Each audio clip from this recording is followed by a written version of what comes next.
모든 한 구절 한 구절이 너무너무나 중요합니다. 어떤 것이 덜 중요하고 더 중요한 것이 없습니다. 왜냐하면 이 모든 성경의 말씀은 하나님의 말씀이기 때문입니다. 우리가 특별히 조금 더 주목해서 이해해야 될 부분이 있습니다. 그건 뭐냐면 이 성경 안에서도 예수님이 직접 하신 말씀이 있어요. 여러분 성경 읽다 보면은 어떤 성경은 빨간 줄로 빨간색 칠로 되어 있는 성경이 있거든요. 그 빨간 색깔은 누군가 의해서 쓰여진 게 아니라 예수님이 하신 말씀을 직접 적어 놓은 거라서 빨간색으로 색칠되어 있는 거예요. 그러니까 모든 구절도 다 중요하지만 특별히 우리가 예수님이 직접 하신 말씀이 어떤 말씀인가, 그리고 그 말씀에 어떤 의미가 있는가를 깨닫는 것이 참 중요해요. 이 성경 전체는 복음이에요. 좋은 소식입니다. 그런데 예수님의 그 말씀은 그 복음 중에서도 복음이에요. 예수님의 말씀을 읽다 보면 참 이해하고 쉽게 쓰여진 내용도 있지만 어떨 때는 참 이해하기 어려운 부분도 있어요. 그냥 한 번, 두 번 읽고서는 쉽게 와닿지 않고 깨달아지지 않은 부분이 있습니다. 그런데 여러분 아무리 어려운 말씀이 나와도 때론 그냥 넘기시겠지만 어떨 때는요 그 말씀 좀 깊이 들어가 보셔야 돼요. 하나님께서 그 말씀을 보게 하신 이유는 그 말씀을 통해서 여러분들이 말씀을 보는 그런 깨달아는 그 성장하는 그런 것들을 하나님께서 원하시기 때문이에요.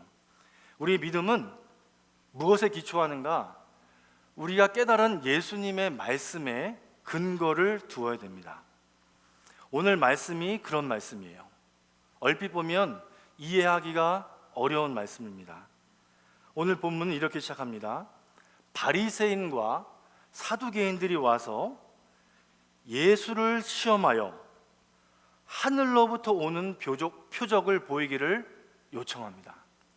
쉽게 말하면 예수님에게 와서 예수님 표적을 보여주십시오, 기적을 보여주십시오, 이렇게 바리새인들과 사두개인들이 요청을 하는 거예요. 사실 그들은 예수님 주변에 있었던 많은 이적들을 이미 보았어요. 소식으로 들었고 그들의 눈으로 기적을 보았어요. 그럼에도 불구하고 그들은 또 다른 의도를 가지고 예수를 시험하기 위해서 표적을 보여달라고 원하는 것입니다. 그런데 예수님께서 이 말씀을 듣고 이해할 수 없는 말씀을 하세요. 너희들이 하늘을 보면 날씨를 구별할 수 있으면서 왜 이 땅에서 일어나는 이 시대의 표적은 구분하지 못하느냐.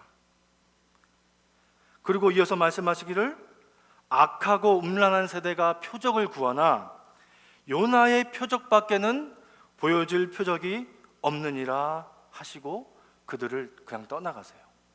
보통 같으면 설명을 하시고 그 말씀을 풀어주시는데 오늘은 단순하게 요나의 표적밖에는 보여줄 표적이 없다라고 말씀하시고 그냥 떠나가세요. 여기서 질문이 생기겠죠? 그 많고 많은 표적이 있는데 예수님께서는 왜 그들에게 요나의 표적밖에는 너에게 보여줄 표적이 없다라고 하셨을까?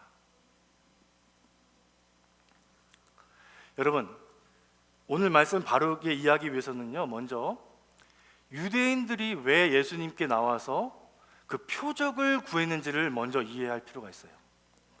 이런 표적과 기적은요 비슷하지만 다른 거예요. 기적은 어떤 특별한 초자연적인 일이 일어나는 게 기적이에요. 그래서 그 기적 그 자체에 중점을 두지만 표적이라는 건요 기적과도 비슷해 보이지만 그 기적 이후에 반드시 무언가를 가리키는 게 있어요. 표적은 그 기적 자체가 방점이 아니라 그 기적을 통해서 반드시 보여주려고 하는 그 무언가가 있다는 거예요. 이거를 다른 말로 하면요 우리는 이런 말 많이 써요. 사인이라고 그래요. 사인. 하나님의 사인. 이런 때 있지 않으세요? 참 어려울 때, 마음 힘들 때 하나님이 기도하라는 사인을 주세요. 내 인생이 게으러질 때 하나님이 교회 가서 예배 드리라는 사인을 주세요. 어떨 때는요, 정신없이 달릴 때 하나님이 나에게 멈추라고 하세요. 잠시. 그러니까 이런 게 사인이에요. 나에게 일어난 모든 어떤 일들 속에서 무언가 하나님의 인도하심과 하나님의 이끄심이 보이는 거, 그게 사인이거든요. 근데 어떤 분들이 이런 걸 조심해야 돼요. 야, 거기에 코인을 투자하라는 사인이야. 그 사람과 결혼하라는 사인이야. 아니면 뭐 지금 그때가 계약을 하라는 사인이야. 그러니까 말씀을 근거하지 않고 자기 스스로 이렇게 얼토당토한 얘기를 가지고 하나님의 사인을 갖다 붙이면 큰일 나요. 여러분, 그걸 잘 구분할 줄 아셔야 돼요. 말씀드렸지만 기적이라는 거는요, 그 신비한 특정한 사건의 목적이 있지만 이 표적이라는 것은 그 기적을 통해서 하나님이 반드시 가리키는 바가 있다는 거예요. 성경에는 참 표적이 많습니다. 제가 예를 들어 드릴게요. 대표적인 예가 바로 구약 성경에 많이 나오는데, 하나님께서 출애굽기 3장에 보면 모세를 부르십니다. 광야에서 40년 동안을 보내고 있던 모세에게 어느 날 나타나시는데, 하나님의 산 호렙에서 떨기나무가 있어요. 거기 불이 붙은 거예요. 근데 신기한 거는 나무에 불이 붙으면 어떻게 돼요? 나무는 타버려야 돼요. 근데 나무가 타지 않고 나무도 그대로 있고 그 불도 그대로 있는 거예요. 그 가운데 하나님께서 나타나세요. 그리고 모세를 저 이집트에서 노예 생활을 하고 있는 이스라엘 백성들을 해방하기 위한 인도자로 그를 부르세요. 그럴 때 모세가 하나님, 제가 가겠습니다라고 얘기하지 않습니다. 그의 마음 가운데 가장 먼저 찾아온 게 뭐냐면 두려움이었어요. 나같이 40년 동안을 광야에서 인생을 허비한 나같이 노인이, 힘든 사람이 어떻게 저 강대국 파라오에게 가서 그 사람에게 요청하고 그 사람들을 구원해낼 수 있을까라는 두려움이 오는 것은 당연한 것이겠죠. 하나님이 그때 두 가지 표적을 주십니다. 첫 번째 표적은 뭐냐면 모세가 들고 있는 지팡이를 던지라고 하세요. 던지니까 어떻게 돼요? 그 지팡이가 뱀으로 변해요. 그리고 꼬리를 또 잡으니까 그 꼬리가 다시 지팡이로 변해요. 근데 하나님은 아셨어요. 모세가 너무나 두려움이 크기 때문에 그것 가지고는 충분하지 않다는 것. 또 한 가지 표적을 보여주시는데 뭐냐면 너희 손을 들어서 이 안에 넣어라. 그리고 다시 빼봐. 손이 어떻게 돼 있어요? 문둥병이 들려 있는 거예요. 손이 다 허물어져 있는 거예요. 그 다시 손을 넣어봐라. 넣었다 뺐더니 다시 손이 회복되는 거예요. 하나님은 너가 이 표적을 가지고 그들에게 나아가면 그들이 너가 혼자 온 것이 아니라 여호와 하나님께서 너와 함께하는 것을 알게 될 것이다 라고 이야기를 하시는 거예요. 근데 재미있는 건 뭐냐면요, 하나님은 그 두 가지 표적도 믿지 않을까 봐 또 한 가지 표적을 미리 말씀을 해주세요. 어떤 말씀하시냐면 너에 가서 저 이집트 사람들이 이 두 가지 표적을 듣지 않으면 나일강에 가서 물을 떠다가 그 물을 땅에 부어봐라. 그럼 그 물이 피로 변하게 될 것이고 그들이 너가 하나님이 함께 하심을 믿게 될 것이다.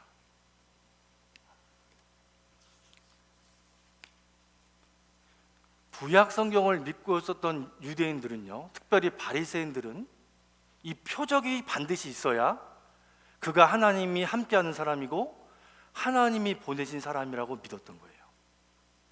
여러분, 요한복음을 보면, 요한복음은 굉장히 흥미로운 책인데 요한복음에서 7가지 기적으로 그 요한복음이 시작됩니다. 요한복음 읽을 때 그 7가지 기적이 무엇을 가리키는지 잘 보면 영생이 무엇인지, 예수가 누구인지 잘 알 수 있거든요. 근데 그 7가지 기적 중에 첫 번째 기적이 뭔지 아세요? 그 유명한 기적, 바로 가나안의 혼인잔치의 기적이에요. 그 혼인잔치에서 어떤 일이 일어났어요? 포도주가 다 떨어진 거예요. 그 예수님이 항아리에 있는 물을 떠다 내어주라 했더니 어떻게 됐어요? 그 물이 변하여 포도주가 된 거예요. 전 참 신기했어요. 하나님께서 이집트에서 이스라엘 백성들을 출애굽시키실 때 가장 먼저 이루신 기적이 뭐예요? 물이 변하여 피가 되게 한 기적이에요. 근데 예수님이 공생애 시작하고 요한복음에 자신이 누구신가를 나타내기 위한 첫 기적이 뭐예요? 물이 변하는 기적이에요. 여러분, 물이 변하여 피가 되는 건요, 하나님의 심판이 담겨 있는 거예요. 왜냐하면 물을 더 이상 먹을 수 없기 때문에. 물이 변하여 피가 된다는 건요, 하나님을 거역한 백성들은 심판을 받게 될 것이라는 하나님의 사인이에요. 근데 반면에 물이 변하여 포도주가 된 건 뭐예요? 심판하기 위한 것이 아니라 우리에게 생명을 가져다 주고 우리를 더 풍성케 하시려는 하나님의 계획이, 하나님의 능력이 그 안에 들어있는 줄 믿으시기를 바랍니다. 그래서 구약에 나오는 율법은, 기적들은요, 표적들은요, 율법을 가르칠 때가 많아요. 근데 반면에 신약에 나오는 표적들과 기적들은요, 예수 그리스도, 생명 되신 그분을 가르칠 때가 많은 거예요. 더 반전이 있어요. 물을 포도주로 바꾸신 그 예수님께서 십자가에서 돌아가시기 직전에 그 최후의 만찬에서 이런 말씀하십니다. 제자들에게 그 포도주를 나눠주면서 이것은 내가 너희를 위하여 흘리는 나의 피다.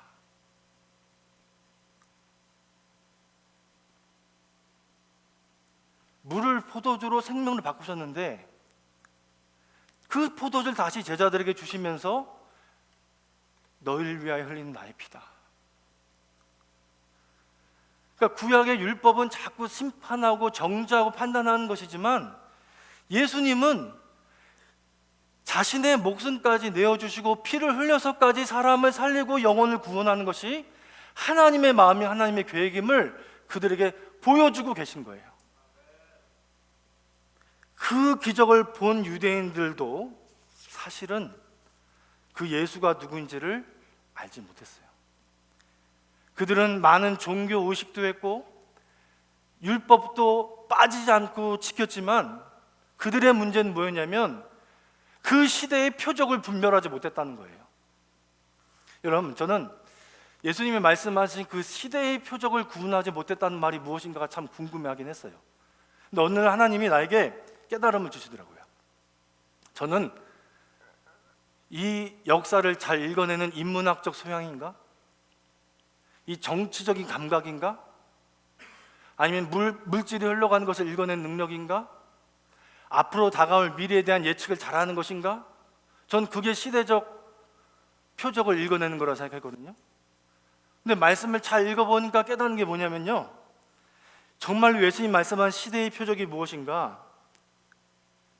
예수님을 예수님으로 볼 수 있는 게 시대의 표적을 읽는 거예요. 더 쉽게 얘기해 볼게요. 눈에 보이진 않지만 나의 삶 속에서 예수님이 내 곁에 계시며 생명의 주인으로서 내 삶 가운데 역사하신 것을 보며 사는 것이 시대의 표적을 읽어내는 거예요. 예수님이 내 삶 속에 함께하고 계시며 내 인생이 그분의 주도권 안에 있음을 내가 고백하며 그걸 보면서 살아가는 것이 시대를 구분하며 살아갈 수 있는 능력인 거예요. 여러분, 이걸 다른 말로 뭐라 그래요?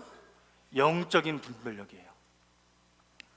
이 영적인 분별력인 사람들은요, 남들은 그냥 지나가는 일 같아 보이지만 내 삶 가운데 오늘도 끊임없이 일어나고 있는 하나님의 역사를 보고 그것을 체험하며 나의 뜻보다는 하나님의 뜻을 구하며 살게 됩니다. 여러분 스스로 돌이켜보세요. 여러분 주변에 있는 일들에 대해서 예수님이 그걸 이끌어가고 계시는 걸 볼 수 있는 눈이 있습니까?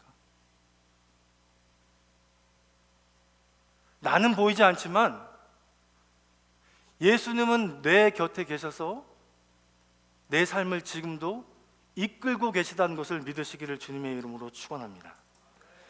예수가 하나님의 아들이라는 것은 수없는 표적을 통해서 나타났지만 그럼에도 그들은 예수를 믿지 않았어요. 그러면 가장 중요한 이야기를 할 때가 된 것 같습니다. 왜 하필이면 요나의 표적이었는가? 왜 예수님께서는 그들에게 요나의 표적을 말씀하셨는가? 여러분, 요나를 알려면요, 먼저 요나가 어떤 일을 했는지를 먼저 알아야겠죠. 요나는요, 하나님이 요나를 부르시고 니느웨라는 성읍으로 그를 파송합니다. 니느웨가 어디냐면 그 당시 요나가 살고 있는 북이스라엘을 괴롭히고 침략하고 죽이던 나라, 아수르라는 나라의 수도예요. 자기를 죽이고, 우리나라 같으면 일제강점기를 얘기할 수 있겠죠. 우리 민족을 파멸시키고 우리 백성을 죽이고 우리를 수탈하고 우리를 괴롭히는 사람에게 가서 하나님의 구원을 선포하라고 요나에게 하나님의 말씀이 임합니다. 근데 요나가 어땠어요? 가고 싶었겠어요? 안 가고 싶었겠어요? 가기 싫어서 어디로 도망가냐면 여호와의 낯을 피하여 다시스라는 곳을 향하여 배를 탑니다. 여러분, 다시스는 나중에 지도를 보면 아시겠지만 이 지중해에 있는데, 그러니까 아수르가 있으면 정반대로 도망가기 시작한 거예요, 요나가. 근데 알다시피 요나가 배를 타고 가는데 갑자기 생각지도 않은 풍랑이 나옵니다. 이 풍랑이 해결이 안 되는 거예요. 그래서 이 선장들이 제비를 뽑아 보니까 결국은 그 원인이 누구에게 있어요? 요나에게 있어서 요나가 뽑힌 거예요. 요나도 직감해져. 자기 때문인 걸 알고 나를 바다에 던져라. 그래서 요나를 바다에 던지자 요나가 하나님이 예비하신 큰 물고기가 나타나서 요나를 삼키고 요나가 3일 동안 뱃속에 들어가 있게 됩니다. 여러분, 늘 기억하세요. 성경을 좀 재밌게 읽는 방법은 구약에 일어난 사건을 이 신약과 이렇게 연결시켜서 읽으면 참 성경 흥미로워지고 재밌어집니다.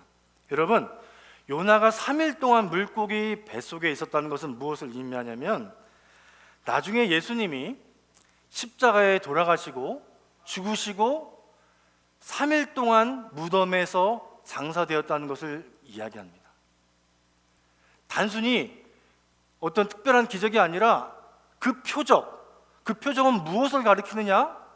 나중에 메시아가 오실 것인데 그 메시아가 죽임을 당하고 십자가에서 죽고 3일 동안 무덤에서 그 음부에 갇혀 있게 될 것이라는 것을 가리키는 하나의 표징이에요. 그 불순종했던 요나가 결국은 때가 돼서 하나님께 회개하고 다시 니느웨로 가서 말씀을 선포합니다. 성경을 보니까요, 얼마나 놀라운 일이 일어났냐면 그 이방 백성들, 하나님을 모르는 사람들, 하나님의 말씀을 전혀 들을 것 같지 않던 그 백성들에게 어떤 일이 일어나냐면 왕이, 대신들이 금식을 선포합니다. 어느 정도까지 금식을 선포했냐면 짐승조차도 금식을 시켜요. 키우던 가축들까지도 못 먹게 하면서까지 그들이 회개하며 하나님 앞에 돌아섭니다. 요나가 억지로 가서 부득이하게 전한 그 말씀이 그들에게 들어가니까 짐승까지 금식하면서 회개하면서 그들이 여호와께 돌아오고 하나님의 재앙이 멈춰지는 그런 놀라운 일들이 일어나게 된 거예요. 흥미로운 것은 이방인들이 회개하며 돌아왔을 때 요나의 반응이었다는 거예요. 요나는 기뻐하지 않았습니다. 이방인들이 돌아왔을 때 오히려 분노했습니다. 그들이 구원받는 것을 즐거워하지 않았어요. 예수님이 십자가에 죽으시고 장사되고 3일 만에 부활하신 것은 그저 유대인들을 구원하기 위한 하나님의 이 땅에 오신 사건이 아니라 그 죽으심은 모든 인류를 구원하기 위한, 온 인류를 구원하기 위한 하나님의 놀라운 비전과 섭리가 그 안에 들어있었던 거예요.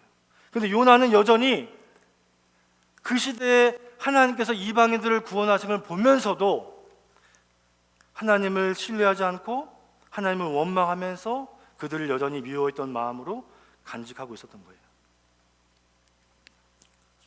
바리새인들과 사두개인들은요, 하나님이 진짜 원하는 것이 무엇인지를 알지 못했어요. 자, 이제부터 들어보세요. 저는 이 이야기를 2000년 전의 이야기로 생각하지 않습니다.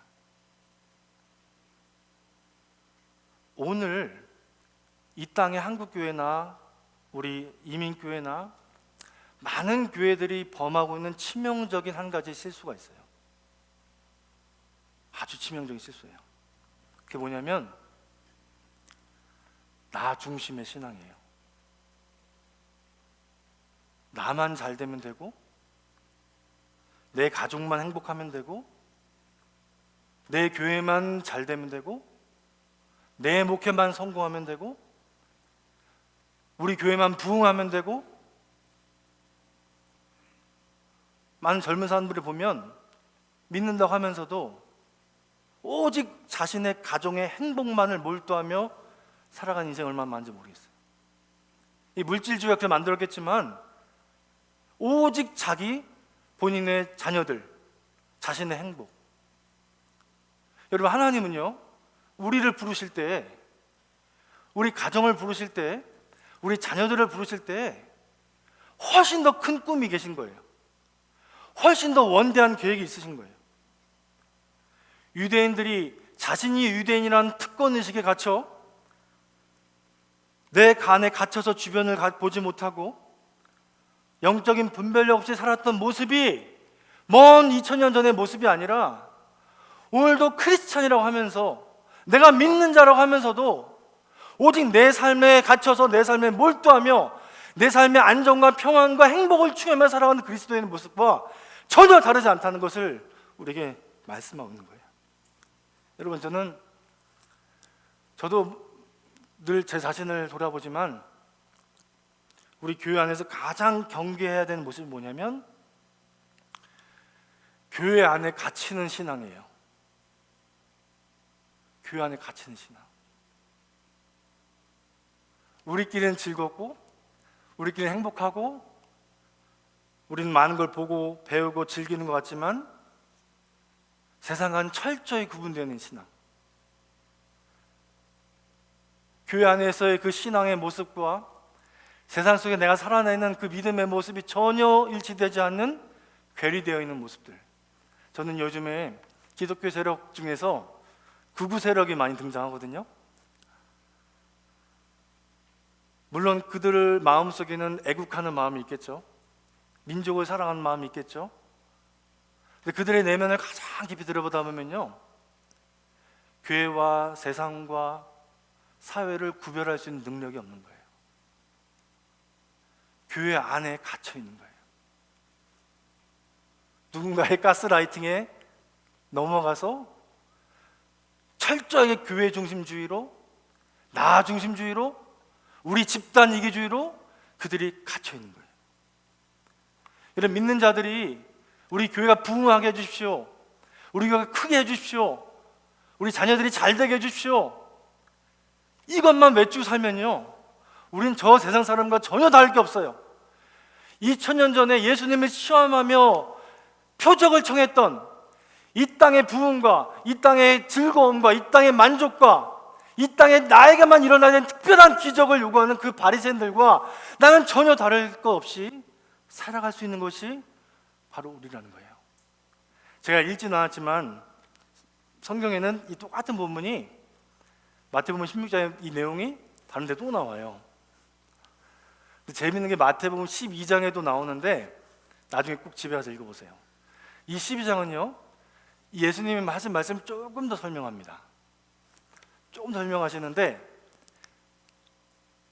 요나의 표적밖에 없다고 말씀하시고 예수님이 이상한 얘기를 하세요. 어떤 사람이 집에 귀신이 들렸는데 집을 청소를 다 해놓은 거예요. 깨끗이 다 깨끗이 청소나. 근데 귀신이 나갔는데 돌아다니다가 물도 없고 갈 데가 없이 돌아다니다가, 이거 기억나시죠? 이야기가 갑자기 옛날 그 집으로 돌아왔는데 청소가 되어 있는 거예요. 예전보다 더 깨끗한 거예요. 그래서 그 귀신이 그 집에 다시 들어갑니다. 근데 문제는 뭐예요? 너무 좋으니까 7 귀신을 데리고 들어와요. 일곱 귀신을. 저는 도대체 이게 요나의 표적과 무슨 상관인가 이해를 못했었거든요. 근데 생각해보니까 이해가 돼요. 이런 바리새인들, 사두개인들 다 하나님을 잘 믿는 사람들입니다. 그들도 하나님을 믿고 율법을 지키고 하나님을 통해서 변화받은 사람들이에요.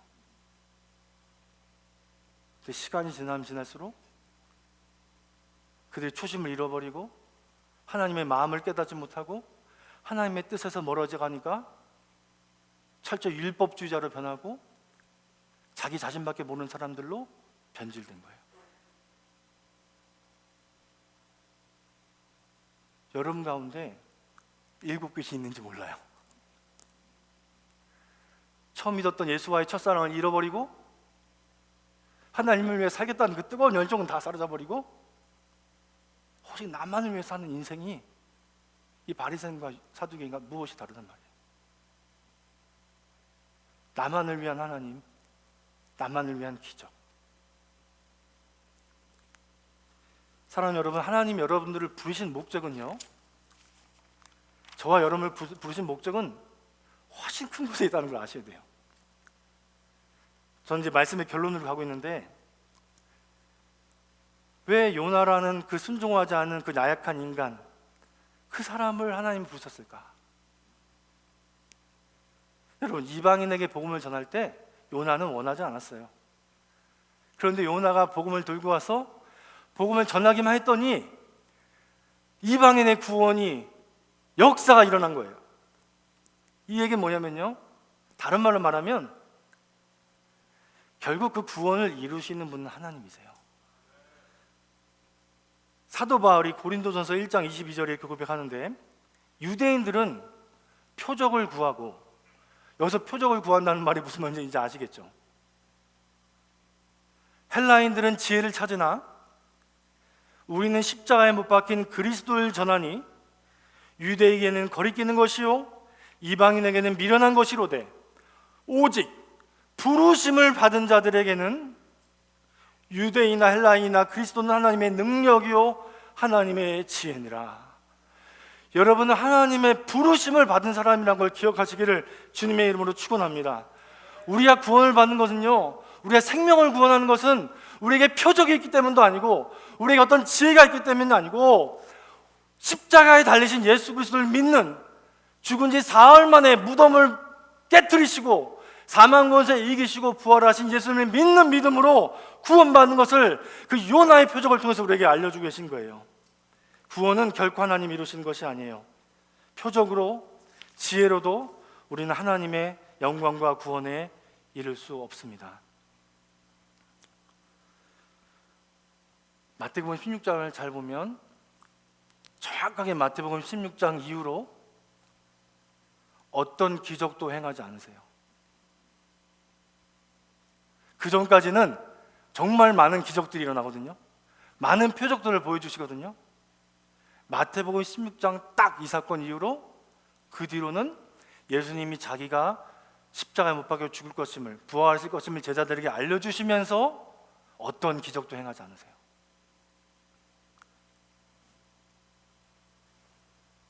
하나님의 부르심을 입은 자들은요, 더 이상 하나님의 특별한 기적은 필요 없어요.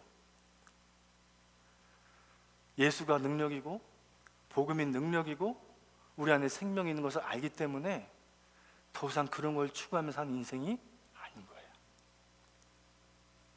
저에게는 늘 고민이 있어요. 가장 큰 고민이 뭐냐면 가장 가까이 있는 사람을 어떻게 전도할 것인가.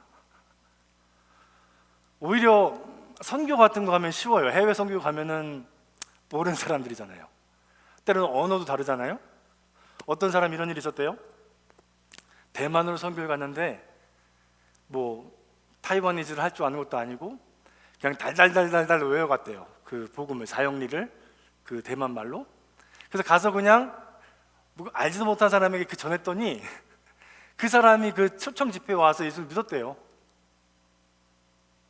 그러니까 어떻게 보면 복음의 능력이 있기 때문에 그렇게 해외 선교나 멀리 있는 사람, 알지 못한 사람을 전도하는 것은 어떻게 보면 나을지 몰라요. 근데 제 고민은 뭐냐면 일을 하면서 가장 가까이 있는 사람을 전도하는 게 너무 어려워요. 왜냐? 내가 그들을 사랑하지 못해서 그래요. 가장 가까운 사람이 어떻게 보면 나를 힘들게도 하고 나에게 상처도 주고 나를 어렵게 해요. 목사로 이런 마음도 들어요. 저런 사람이 교회면 큰일 나겠다. 여러분 그런 사람 있으시지 않으세요? 나가 복음을 전해야 되겠지만 저 사람 빼놓고, 왜냐면 저 사람이 교회 오면 교회가 망가질 거야. 저 사람 하나님을 너무 모르는 이방인 같은 사람이야. 가장 가까인 사람, 그 사람을 내가 품지 못해서 그 사람들에게 복음을 전하는 게 가장 어려운 거예요. 시간이 가면 갈수록 율법으로 나를 치장하고 나의 의로 나를 가리우지만 결국 내 주변에 있는 사람이 전도되지 않고 내 주변에 있는 영혼들이 살아나지 않는다면 오늘 우리의 모습을 심각하게 돌이켜 봐야 될 줄로 믿습니다. 어저께 제가 새벽에 바울과 실라, 감옥에 갇혔던 바울과 실라 어떤 상황 속에서 예배하라는 그런 말씀을 전했는데, 그 말씀을 전하다가 제 마음을 터치하는 구절이 있었어요. 그래서 그 말씀을 전하고 말씀 마치겠습니다. 사도행전 16장 25절이었는데 찾지 않으셔도 돼요. 한밤중에 바울과 실라가 기도하고 하나님을 찬송하며 죄수들이 듣더라. 이렇게 했어요. 제가 뭘 깨달았냐면 우리 주변에 있는 사람을 사랑하고 전도하는 건요, 우리가 하나님 앞에 예수를 잘 믿고 그분을 올바르게 경배하고 예배하고 시대적인 분별력을 가지고 그분의 뜻을 따라 살면 바울과 실라가 그 한밤중에 찬송하고 기도했던 걸 그 어둠 가운데 있던 죄수 같은 인간들이 다 들었듯이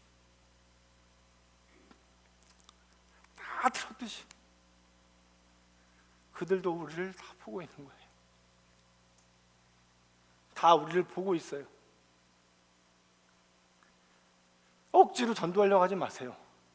억지로 사랑하지 마세요.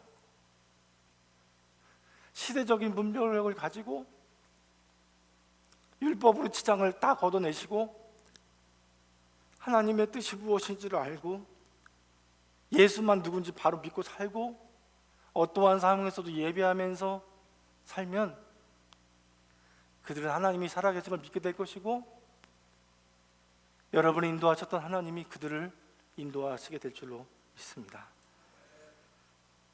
여러분 사랑하는 성도님들, 예수님이 구원자이시고 우리의 영원한 소망이시잖아요. 그 영원한 소망이 되신 예수님을 가리킬 수 있는 또 하나의 표적이 되시기를, 예수님이 누군지를 드러낼 수 있는 그 하나님의 부르심에 응답할 수 있는 저와 여러분 되시기를 주님의 이름으로 축원합니다. 아멘. 한번 찬양하고요, 기도하겠습니다.